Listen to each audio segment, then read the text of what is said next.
The plan was a relaxing evening around the fire pit with friends. Instead, we spent the whole night dodging smoke and playing musical chairs. So I fixed it. This fire pit is a good size, 3 feet by 3 feet by 1 foot deep, but my initial design was lacking in the one thing a great smokeless fire needs: lots of air. So our fire was sitting flat on the bottom of the pit, so the airflow underneath was terrible. So instead of burning clean, it smolders and smokes. I asked my shop assistant, Al, for some suggestions to improve airflow. Al wanted me to drill a whole bunch of 1-inch air holes through concrete, cement, and steel.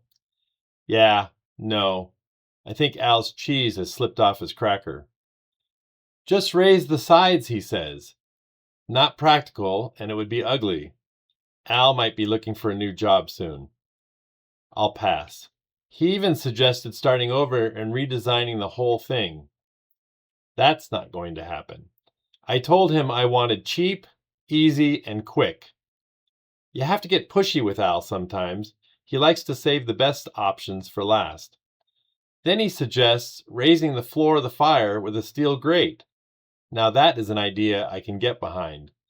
Because at Whitney Plaza Garage, any excuse for some rough dentist branch welding is a good day. Solving problems with electric fire and molten steel is a happy day indeed. I welded up a simple raised grate out of leftover rebar I already had in the barn. 30 inches square, 5-inch separations, 4 inches tall. Simple.